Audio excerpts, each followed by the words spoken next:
17th century के time पे based है और फिल्म की कहानी साउथ मलाबार में बेस्ड है। फिल्म के पहले सीन में हम जंगल में दो इंसान से मिलते हैं जिनका नाम कोरा और थेवन है। इन्हें देखकर ऐसा लगता है मानो ये लोग कहीं से भाग रहे हैं और ये दोनों नदी के उस पार जाना चाहते हैं। रात में दोनों जंगल में ही रुकने की ठानते हैं और बीच रात जब थेवन की आँख खुलती है तो वो कोरा को आसपास नहीं पाता। खोजने पे कोरा उसे थोड़ी दूर पे दिखता है जो कि एकदम मंत्रमुग्ध अवस्था में था। तभी सामने से एक खूबसूरत औरत आती है जो कि कपड़े तक नहीं पहनी थी। कोरा इस लड़की को देखकर एकदम मंत्रमुग्ध था, लेकिन थेवन तुरंत समझ जाता है कि ये लड़की एक यक्षी है। थेवन कोरा को होश में लाने की कोशिश करता है, लेकिन यक्षी के डर से थेवन यहाँ से भाग निकलता है और कोरा तो पूरी तरह उसमें डूबा हुआ था। इसके बाद हम कोरा को यक्षी के साथ इंटीमेट होने की कोशिश करते देखते हैं जब यक्षी कोरा को मार गिराती है। इनफैक्ट उसका खून पी जाती है। अब अगली सुबह हम थेवन को फिर से देखते हैं जो कि जंगल में भूखा इधर उधर भटक रहा था। वो वाटरफॉल के करीब तक पहुँचता है, लेकिन ये वाटरफॉल इतना बड़ा था कि इसे पार करना नामुमकिन सा लग रहा था। भटकते हुए थेवन एक बड़े से मैंशन तक पहुँचता है जो कि काफी पुराना दिख रहा था। वो मैंशन के अंदर रखा नारियल खाने लगता है जब मैंशन के अंदर रह रहा एक आदमी उसे टोकता है। तभी मैंशन का ओनर भी यहाँ बाहर आता है और वो थेवन से बात करने लगता है। यहाँ हम समझ पाते हैं कि मैंशन के ओनर का नाम कुडुमन पोट्टी था और दूसरा आदमी उसका कुक था। थेवन कहता है कि वो काफी भूखा था, इसलिए अंदर भोजन की तलाश में आ गया। पेशे से थेवन एक पालन था। बेसिकली वो लोग जो पुराने जमाने में राजा लोग के दरबार में गाना वगैरह गाया करते थे। पोट्टी थेवन को एक गाना सुनाने कहता है और थेवन गाना गाने लगता है। अब पोट्टी को थेवन की ये गीत बहुत पसंद आती है, इसलिए पोट्टी उसे यहीं रहने की इजाजत देता है। इनफैक्ट वो थेवन को खाना भी ऑफर करता है। अब यहाँ पे मैं आपको ये बता दूं कि फिल्म के इस सीन में कास्टिज्म पे बहुत फोकस करा गया है। आई मीन पोट्टी को एक ब्राह्मण दिखाया गया है, वहीं थेवन एक गाने वाला है जिसे नीच जाति का बताया गया है। डायरेक्टर ने क्लियरली पॉइंट आउट किया है कि कैसे थेवन और यहाँ का कुक अपने आप को निचली जाति का मानते हैं और पोट्टी ऑटोमेटिकली थेवन का काइंड ऑफ मास्टर हो गया है।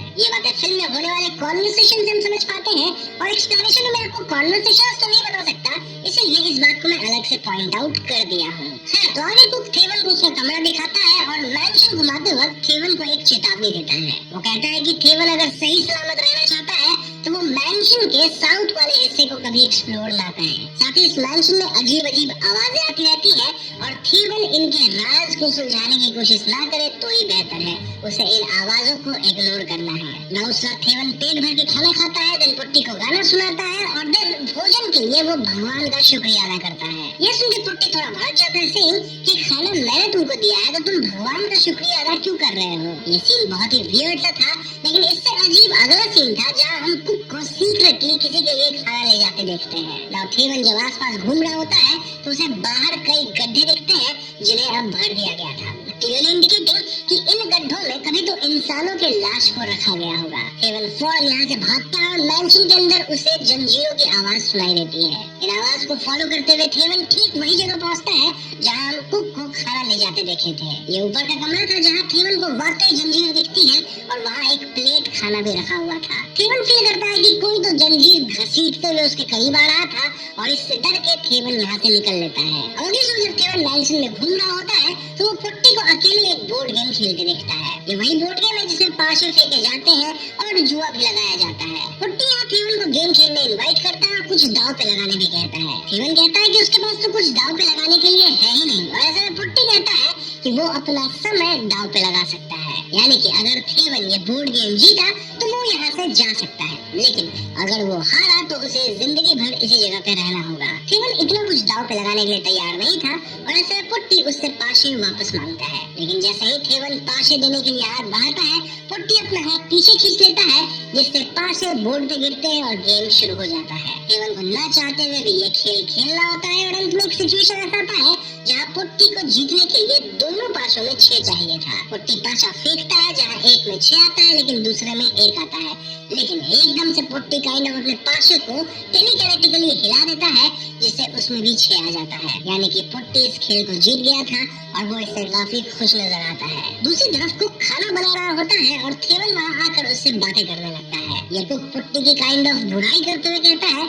कि जल्दी तुम्हें पुट्टी का असली चेहरा दिख जाएगा। अब उस वक्त पुट्टी खाना खा रहा होता है और नीचे थेवन भी अपने भोजन के साथ बैठा था। यहाँ पुट्टी थेवन की माँ के बारे में कुछ तो कहता है और ये सुनकर थेवन आश्चर्य में था क्योंकि उसने कभी भी पुट्टी से अपनी माँ का जिक्र नहीं किया था। इस सीन को देखकर ऐसा लग रहा था मानो पुट्टी को थेवन की जिंदगी के बारे में सब पता है, लाइक वो पहले एक स्लेव की तरह बेच दिया गया था और वहीं से भागते वक्त वो भटक गया और इस मैंशन तक पहुंच गया। यहाँ पुट्टी थेवन से ये तक पूछ बैठता है कि आज कुक तुम्हें मेरे खिलाफ क्या सब बोल के भड़का रहा था। थेवन डर के कहने लगता है कि कुक तो कुछ नहीं बोल रहा था, लेकिन पुट्टी उसकी बात नहीं मानता। पुट्टी कहता है कि ये कुक ऐसे ही यहाँ आने वाले लोगों को भड़काता है और पिछला जो मेरा सेवक यहाँ था वो कुक के चक्कर में मेरे साथ अजीब बर्ताव करने लगा। अब कोई भी मेरे साथ अजीब बर्ताव करता है तो मुझे अच्छा नहीं लगता और इसके परिणाम अनुसार मुझे उसे मारना पड़ा। और ऐसे ही लोगों की लाश तो मैंसन के सदर्न एंड वाले ग्राउंड पे भी देखे होंगे। ये सुनकर थेवन बहुत डर जाता है और तभी कुक इस कमरे में आता है। पुट्टी यहाँ कुक को भी भला बुरा कहने लगता है और सरप्राइजिंगली कुक पुट्टी को वापस जवाब देने लगता है। पुट्टी गुस्सा कर कुक को अपनी नजरें और सर झुकाने कहता है, लेकिन कुक उसकी एक नहीं सुनता। तभी एकदम से पूरा मैंशन काइंड ऑफ हिलने लगता है और पुट्टी अपना हाथ आगे करके कुक को दूर से ही अपनी तरफ खींच लेता है। ये किसी मैजिक या टेलीकिनेसिस जैसा था और पुट्टी कुक को चोक करने लग जाता है। थोड़ी देर तक कुक को चोक करने के बाद पुट्टी उसे छोड़ देता है और ये सब देख के थेवन एक बात तो समझ गया था कि पुट्टी कोई नॉर्मल इंसान नहीं था। तो पिटने के बाद कुक अपना मुंह हाथ धो रहा था और थेवन उससे पूछने लगता है कि आखिर ये पुट्टी क्या है, आई मीन सॉर्सरर है या किसी तरह का एंटिटी है। इस पॉइंट पे कुक थेवन को पुट्टी की पूरी बैक स्टोरी बताता है। दरअसल पुट्टी के परिवार में एक बहुत बड़े वेदाचार्य टाइप थे कोई, जो कि वराह देव का पूजा करके उन्हें खुश करते हैं। बदले में देव प्रकट होकर उन्हें एक मैजिकल बॉक्स देते हैं जिससे जो मांगो वो विश पूरा हो जाएगा। कैसे? वेल, बॉक्स के अंदर एक चट्टन करके एंटिटी था जिसे इंग्लिश सबटाइटल्स में गॉब्लिन लिखा गया था, वही विशेष पूरी कर रहा था। अब पुट्टी के परिवार वाले चतन को एक बंदी बना लेते हैं और उससे अपना मतलब निकालते हैं। ऐसे में एक बार चतन अपना मुंह खोल के हेड ऑफ द फैमिली को दिखाता है सीन कि इसके अंदर तुम्हें नर्क दिखेगा। मीनवाइल वो पुट्टी फैमिली के हेड के सोल को कंज्यूम करता है अपना मुंह खोल के। इसके बाद चतन परिवार में सबको मारने लगता है, बेसिकली सबके सोल को कंज्यूम करता है और उसे हैंडल करने बड़े से बड़े सॉर्सरर्स और विद्वान लोग आते हैं, लेकिन कोई भी चतन को रोक नहीं सका और अंत में आया इस परिवार का एक आदमी जो कि और कोई नहीं बल्कि अपना कुडमन पुट्टी था। हमें बताया तो नहीं जाता कि कुडमन पुट्टी चतन को हराने में कामयाब हुआ कि नहीं, बस इतना पता चलता है कि तब से पुट्टी खानदान में सिर्फ कुडमन पुट्टी ही बचा है जो कि इस मैंशन में अकेले रहता है। खैर उस रात थेवन यक्षी को मैंशन में आके देखता है जो कि पुट्टी के साथ इंटीमेट हो रही थी। खैर अगली सुबह थेवन एकदम डरा हुआ था और मैंशन में भाग जाने की सोचता है। वो कुक को भी साथ में भागने कहता है, लेकिन कुक उसकी बात को पूरी तरह इग्नोर करता है। थेवन अपने कमरे में जाकर अपना सामान बांधने लगता है कि तभी पुट्टी वहाँ आ जाता है। थेवन डरते हुए कहता है कि वो यहाँ से जाना चाहता है और पुट्टी कहता है कि तुम्हें कोई नहीं रोक रहा, तुम जा सकते हो, लेकिन बारिश रुकेगी तब तो जाओगे। अब ये बात थोड़ी अजीब थी क्योंकि इस जगह पे बारिश हो ही नहीं रही थी, लेकिन पुट्टी के ऐसा कहते ही यहाँ एकदम जोरों की बारिश शुरू हो जाती है। पुट्टी ये तो कहता है कि यहाँ एक बार बारिश शुरू हुई तो रुकती नहीं है, एक बार तो लगातार 3 साल तक बारिश हुई थी। अब रात को हम पुट्टी को थेवन पे गुस्सा होते देखते हैं, सेम कि वो भी उसके पहले वाले सेवकों की तरह बेवकूफ है। वो अब डरने लगा है और ऐसे में पुट्टी को थेवन बिल्कुल पसंद नहीं आ रहा। अब आप व्यूअर्स जानते हैं कि अगर पुट्टी अपने किसी सेवक से नफरत करने लगे तो समझो उसके मरने का समय अब नजदीक है। इस पॉइंट तक थेवन बहुत डर चुका था और ऐसे में कुक उसे सलाह में ले जाके थोड़ा मदिरा देता है। मदिरा पी के थेवन अपने बारे में कुछ बातें बताने लगता है, लाइक कैसे उसकी माँ बहुत मेहनती है, वो उसका इंतजार कर रही होगी, उसका घर एक नदी किनारे है और उसकी माँ मेहनत करके उसके लिए कान की बाली लाई थी जिसे वो पहना रहता है। खैर इन बातों के बाद जब थेवन सोने जाता है तो उस रात उसे एक डरावना सपना आता है जहाँ वो अपने कमरे में एक एंटिटी को देखता है। अब अगली सुबह बारिश हो रही थी और थेवन देखता है कि कुक वापस एक गड्ढा खोद रहा था, ठीक उसी जगह जहाँ पिछले सेवकों के लाश को दफनाया गया था। ये देखकर थेवन सोचता है कि अगली बारी उसकी है, इसलिए वो बारिश में ही यहाँ से भागता है। अब जैसे ही थेवन मैंशन के द्वार से बाहर निकलता है उसे खून की उल्टियाँ होने लगती है, जिस वजह से उसे वापस मैंशन आना पड़ता है। अंदर पुट्टी उसका इंतजार कर रहा था और पुट्टी कहने लगता है कि तुम मुझे बिना बताए ही भाग रहे थे, जाना था तो मुझसे इजाजत मांग के जाते। चलो अब एकदम नतमस्तक होकर यहाँ से जाने की इजाजत मुझसे मांगो। थेवन यहाँ पुट्टी के पैर पकड़ के उससे यहाँ से बाहर जाने की गुहार करता है, लेकिन पुट्टी हंसते हुए कहता है कि मैं तुम्हारे अनुरोध को नकारता हूँ। इस सीन को देखकर हम व्यूअर्स क्लियरली समझ पाते हैं कि यहाँ से इंसानों का निकल पाना नामुमकिन है, क्योंकि पुट्टी भागने वाले इंसान को खून की उल्टी करवाने लगता है। खैर इसके बाद थेवन कुक से मिलता है और कुक यहाँ कुछ और राज खोलता है। वो थेवन को ऊपर वाले कमरे में ले जाता है जहाँ जंजीर थी और वहाँ थेवन एक लाश देखता है। ये लाश कुडमन पुट्टी की थी। जी हाँ दोस्तों, इस पॉइंट पे रिवील होता है कि जब कुडमन पुट्टी चट्टन से लड़ने गया था तो वो भी चत्तन को हरा नहीं पाया। इसके परिणाम अनुसार चत्तन अब उसका रूप लेके इस मैंशन पे राज करता है और वो असली पुट्टी को यहाँ जंजीरों से बांध कर रखा था। आज असली पुट्टी अपना दम तोड़ दिया था और कुक उसके लाश को दफनाने के लिए गड्ढा खोद रहा था। इस पॉइंट पे हम भी समझ चुके थे कि इस मैंशन पे चत्तन राज कर रहा है, जो कि एक सुपरनैचुरल एंटिटी है। तभी तो उसके पास सुपरनैचुरल पावर्स है, उसे अपने सेवकों के बारे में सब पता रहता है और वो सबकी बात भी काइंड ऑफ सुन लेता है, जो भी लोग मैंशन में बात करते हैं वगैरह वगैरह। कुक बताता है कि इस जगह से बाहर जाने का सिर्फ एक उपाय है और वो उपाय यहाँ के बेसमेंट में है। दरअसल बेसमेंट के अंदर एक लॉक चेम्बर है जिसे हम तहखाना कह सकते हैं और उसमें किसी तरह का शाश्वत दिया जल रहा है, यानी कि ऐसा दिया जो कि कभी बुझा ही नहीं है। तो अगर उस दिए को बुझा दिया गया तो पुट्टी यानी चत्तन कमजोर हो जाएगा और हम यहाँ से बाहर निकल पाएंगे। दिक्कत बस ये थी कि वो चेम्बर लॉक्ड है और उसकी चाबी कहाँ है ये पुट्टी के अलावा किसी को मालूम नहीं। इनफैक्ट पुट्टी तो इस चेम्बर के ऊपर ही मंडराता रहता है, उसकी रक्षा करता है। और कुछ टाइम बाद इस चाबी को हासिल करना भी इम्पॉसिबल होगा, क्योंकि इस जगह का प्रभाव ऐसा है कि लोग यहाँ अपनी पुरानी लाइफ भूल जाते हैं। इस बात को प्रूव करने के लिए कुक थेवन से पूछता है कि तुम्हें क्या लगता है तुम कब से यहाँ हो? थेवन कहता है कि मैं कुछ ही दिन पहले यहाँ आया था। और ऐसे में कुक पूछता है कि तुम कुछ दिन पहले यहाँ आए थे या फिर कुछ महीनों पहले यहाँ आए थे? जी हाँ दोस्तों, थेवन को यहाँ रहते हुए महीनों हो गए थे, लेकिन उसे इस बात का एहसास तक नहीं हुआ था। यहाँ कुक थेवन से पूछता है कि क्या तुम्हें अपना नाम तक याद है? एंड टू सरप्राइज थेवन अपना ही नाम भूल चुका था। इनफैक्ट उसे अपनी माँ तक का नाम याद नहीं था। इन चीजों को देख थेवन डिसाइड्स कि वो किसी तरह उस चेम्बर की चाबी को हासिल करके रहेगा। थेवन सीधा पुट्टी के पास जाता है और उसे कहता है कि आप मेरे साथ एक बार बोर्ड गेम खेलो। पुट्टी कहता है कि अब तुम्हारे पास लगाने के लिए बचा ही क्या है? और थेवन कहता है कि मेरे पास चाबी है। अब चाबी सुनते पुट्टी अपने कमर पे हाथ रखता है, विच इंडिकेटेड कि पुट्टी चाबी को अपने वेस्टी में कमर के पास बांध के रखता है। ये पता लगता है थेवन तुरंत बात बदल के कहता है कि आपके पास मेरी जिंदगी की चाबी है, तो वो आजादी की चाबी के लिए मैं खेलना चाहता हूँ। पुट्टी यहाँ थेवन की बातों को दुत्कार के चला जाता है और उसके साथ बोर्ड गेम नहीं खेलता। खैर तो कुक और थेवन प्लान करते हैं कि आज रात कुक मस्त खाना बना के पुट्टी को बहुत खिला देगा, जिससे पुट्टी सो जाएगा और तब थेवन चाबी चुरा लेगा। कुक खाना बनाने लगता है कि तभी रसोई में पुट्टी आकर कुक को चुप करने लगता है। एक सेकंड के लिए हम व्यूअर्स को ऐसा लगता है मानो पुट्टी को इनका प्लान पता चल गया है, लेकिन ऐसा शायद नहीं था या फिर शायद था, आगे बताऊंगा। बट इस पॉइंट में पुट्टी को कुक को सिर्फ इसलिए सजा दे रहा था क्योंकि कुक कुछ दिनों पहले थेवन को मदिरा पिला दिया था, जो कि सिर्फ पुट्टी का है, बाकी किसी का नहीं। कुक फौरन पुट्टी से माफी मांगता है और पुट्टी उसे वार्न करके यहाँ से चला जाता है। तो उस रात प्लान के मुताबिक सब कुछ होता है, जहाँ पुट्टी खा पी के मस्त सो जाता है। थेवन एक चाकू लेकर पुट्टी के पास जाता है और उसके कमर के पास चाबी ढूंढने लगता है। बट सरप्राइजिंगली थेवन को चाबी नहीं मिल रही थी। तभी एकदम से पुट्टी उठता है और थेवन पे हमला कर देता है। पुट्टी यहाँ अपना मुंह खोल के थेवन को उसके अंदर देखने कहता है ताकि वो थेवन की आत्मा खींच सके, लेकिन तभी वो एकदम से रुक जाता है। अब यहाँ आता है कहानी में ट्विस्ट, जहाँ पता चलता है कि कुक अपना ही एक अलग प्लान अपने मन में ही बना के रखा था, जिसके बारे में ना तो थेवन को पता था ना ही पुट्टी को। दरअसल जब पुट्टी कुक पे रसोई में हमला किया था, तभी कुक चुपके से उसके पास से चाबी चुरा लिया था। इस पॉइंट तक तो कुक बेसमेंट में जाके उस चेम्बर यानी तहखाने को खोल के वहाँ के दिया को बुझा दिया था, जिस वजह से एकदम से पुट्टी रुक गया। पुट्टी यहाँ चला जाता है और थेवन खुद से मिलकर उस पर भड़कने लगता है कि तुम तो मुझे भी धोखा दे दिए, कुछ अलग ही प्लान कर दिए। कुक का कहना था कि उसका ऐसा करना जरूरी था। मोरोवर अभी खेल खत्म नहीं हुआ है, क्योंकि हमें उस चत्तन को मैजिकल बॉक्स में कैद करना है जिसमें से वो पहली बार निकला था। तभी हम इस मैंशन से बाहर निकल सकते हैं और यही मौका है क्योंकि चत्तन अभी कमजोर है। ऐसे में ये दोनों मैजिकल बॉक्स लेके चत्तन को ढूंढने उसी चेम्बर में जाते हैं और चत्तन इनके सामने आता है। चत्तन इन्हें मैनिपुलेट करने लगता है, लेकिन कुक बहुत तेज था और वो चत्तन की बातों में बिल्कुल नहीं आता। इनफैक्ट कुक थेवन को भी वार्निंग दे दिया था कि चत्तन के चाल में कभी मत फंसना। अब इस पॉइंट पे एक और बात रिवील होती है। दरअसल ये कुक कोडोमन पुट्टी का बेटा था। जी हाँ दोस्तों, पुट्टी का किसी निचली जाति की औरत के साथ अफेयर था और उसी से ये कुक पैदा हुआ था। तो भले कुक निचली जाति का है, लेकिन उसके अंदर पुट्टी खानदान का खून दौड़ रहा था। यहाँ कुक कहता है कि कोई भी इंसान ब्राह्मण जन्म से नहीं होता, कर्म से भी होता है। इसके बाद थेवन और कुक मिलकर नकली पुट्टी यानी चत्तन पे हमला बोल देते हैं। चत्तन अब भी इन पे अकेले भारी पड़ रहा था और लड़ाई के दौरान कुक और थेवन अलग भी हो जाते हैं। हम पूरे मैंशन के कॉरिडोर को घूमता और सिकुड़ता देखते हैं,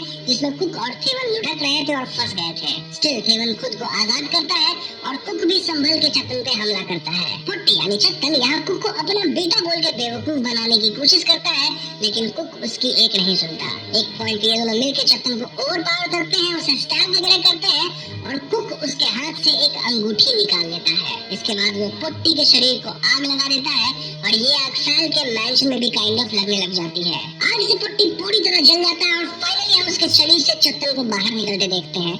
यानी कि दोस्तों हमें चत्तन का असली रूप देखने को पहली बार मिला। चत्तन काफी डरा हुआ था और छुप रहा था और कुक अब अंगूठी पहन के चत्तन का मास्टर बनने का प्लान कर रहा था। थेवन कुक को ये कह के रोकता है कि अगर तुम मास्टर बने तो फिर वही साइकिल रिपीट होगा, जहाँ तुम्हें पावर मिलेगी और तुम कमजोर को प्रताड़ित करोगे। इन हमेशा कमजोर लोग ही प्रताड़ित होते हैं और इसीलिए तुम इस अंगूठी को मत पहनो। लेकिन दोस्तों कुक थेवन की एक सुनने के लिए तैयार नहीं था। ऐसे में थेवन और कुक में लड़ाई छिड़ जाती है, जहाँ ये दोनों एक दूसरे को बहुत चोटिल करते हैं और चत्तन चुपचाप इनका खेल देख रहा था। अब तक मैंशन में आग फैल चुका था, जिसके कारण ये पुराना मैंशन पूरी तरह से गिर जाता है, मतलब टूट जाता है। इसके बाद हमें अगली सुबह का सीन दिखाया जाता है, जहाँ थेवन इस मैंशन से बाहर निकल रहा था। इस बार वो बिना खून के उल्टी किए, यानी कि आसानी से बाहर आ पाता है और थोड़ी दूर जाने के बाद अचानक से कुक उस पे हमला कर देता है। ऐसा इसलिए क्योंकि थेवन के पास अंगूठी थी और कुक को वो अंगूठी वापस चाहिए थी। इस हाथापाई में कुक नोटिस करता है कि थेवन के कान की जो ईयररिंग थी वो नहीं थी और थेवन थोड़ा अजीब ही बिहेव कर रहा था। ये देख के कुक रियलाइज करता है कि ये तो थेवन है ही नहीं।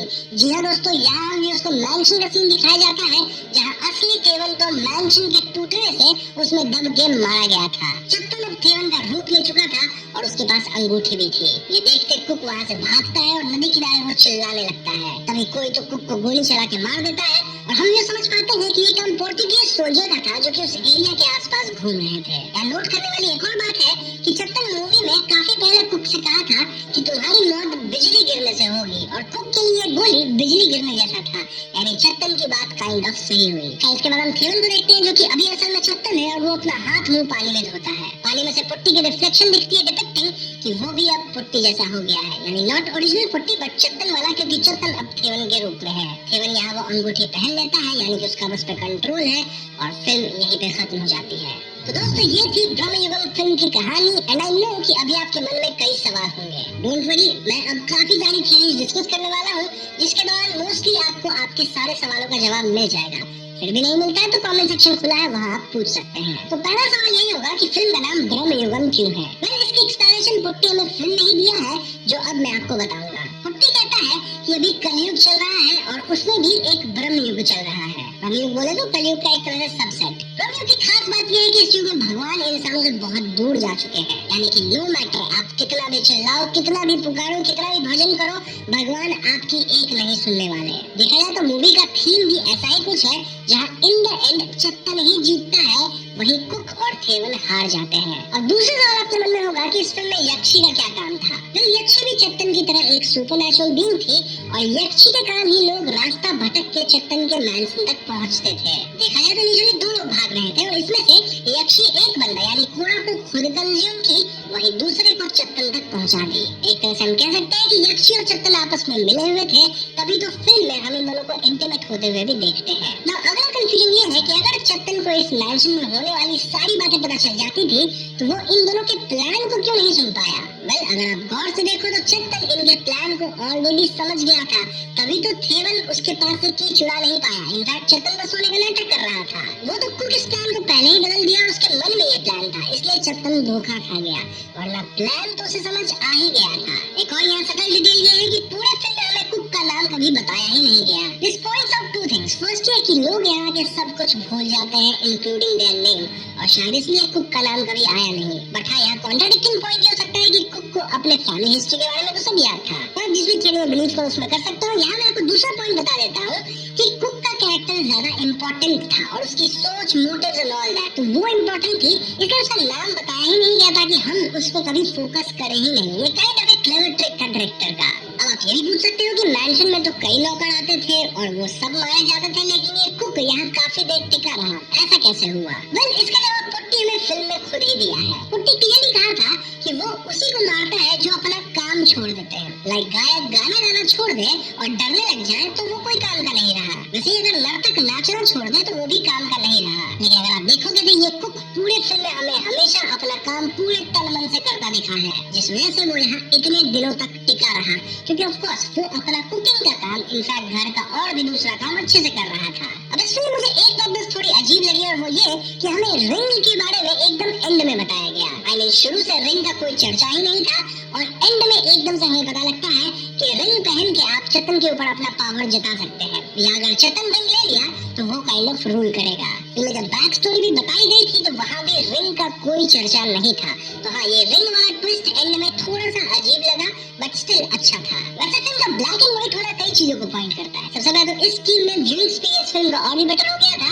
स्पेसिफिकली इस वाले फिल्म का आई मीन माहौल काफी क्रीपी लग रहा था and all that. Moreover black and white scheme 17वीं सेंचुरी की कहानी को कहीं न कहीं ज्यादा डेप्थ के साथ डिपिक्ट करती है। अब एक और पॉइंट जो लोग बना रहे हैं वो ये कि फिल्म के लास्ट में पोर्तुगीज सोल्जर का आना एक नए युग की शुरुआत होने की तरफ पॉइंट करता है। आई मीन कलयुग के अंदर ये एक दूसरा युग लाइक अ सबसेट जैसा मैंने पहले बताया था। वैसे एक अजीब बात ये थी कि चेतन भी अब उस जगह से आजाद हो गया है। मैं आजाद वर्ड इसलिए यूज कर रहा हूँ क्योंकि फिल्म में एक जगह चेतन मेंशन करता है कि वो भी इस जगह से बाहर नहीं जा सकता, लेकिन दिया के बुझने से और जो सब कांड हुआ उस सब से ऐसा लग रहा है कि चेतन भी बाहर जाने के लिए आजाद हो चुका है। अब आगे जाके वो क्या करेगा, किसको अपना गुलाम बनाएगा, किधर रूल करेगा, ये तो हमें नहीं पता। अब एक आखिरी कॉन्सेप्ट टाइम का है। आई मीन इस मेंशन के अंदर टाइम कहीं ना कहीं बेंड हो रहा था या फिर लोगों को समय का आभास नहीं होता है। केवल को लग रहा था कि वो केवल कुछ दिनों से यहाँ है जबकि वो महीनों से इस जगह पे था। फिल्म में डायरेक्टर ने इस बात को बहुत क्लेवरली दिखाया है। जहाँ जब पहली रात केवल वहाँ रहा था तो हाफ मून था, अगले दिन पूरा फुल मून था। तो हम भी उसको ऐसा लगता है कि वो एक ही दिन रहा है, लेकिन अगर आप मून को देखो तो ऐसा लग रहा है कि वो काफी दिन रह चुका था। ओवरऑल प्रमिनेबल फिल्म ग्रीड पावर और कास्ट के मैटर को लेकर एक बहुत ही अच्छी फिल्म बनाई गई है। यहाँ में दिखाया गया है कि एब्सोल्यूट पावर किसी तरह के इंसान को या फिर किसी तरह के डेटी तक को करप्ट कर देता है। चेतन इनिशियली एक नॉर्मल सा सुपरनैचुरल बीइंग था, लेकिन पुट्टी लोग पावर का गलत इस्तेमाल करके चेतन को परेशान किए। ऐसे में चेतन जब पावर में आया तो वो भी अपने से कमजोरों को सताया और मूवी के एंड में कुक भी इस पावर को हथियाने के लिए तैयार था। पॉइंट ये है कि जहाँ भी कोई ज्यादा पावरफुल होगा वो अपने से कमजोर को जरूर दबाएगा और यही दुनिया की सच्चाई है। इसी बात को फिल्म बहुत ही खूबसूरती से डिपिक्ट करती है। साथ ही यहाँ ऊंची जाति और निचली जाति का भी वर्णन कई बार हुआ है जो कि यूजुअली कॉन्वर्सेशंस के बीच रहता था और उन दोनों के कास्टिज्म वाली बात को दर्शाता है। मूवी के एंड में चेतन के हाथ में ही पावर रह जाती है और शायद वो बाहर जाकर और को अपने अंदर रखेगा यानी अपने जाल में फंसाएगा। जाल से याद आया, फिल्म मकड़ी पे भी 2-3 बार फोकस किया है डिपिक्टिंग कि कैसे लोग चेतन के जाल में फंस जाते हैं जैसे मकड़ियाँ अपने प्रिय को फंसाती हैं। वीडियो पसंद आई हो तो इसे लाइक और शेयर करें। साथ ही चैनल पर नए हैं तो हमें सब्सक्राइब भी जरूर कीजिएगा क्योंकि हम अपने चैनल पे ऐसे वीडियोस लाते रहते हैं।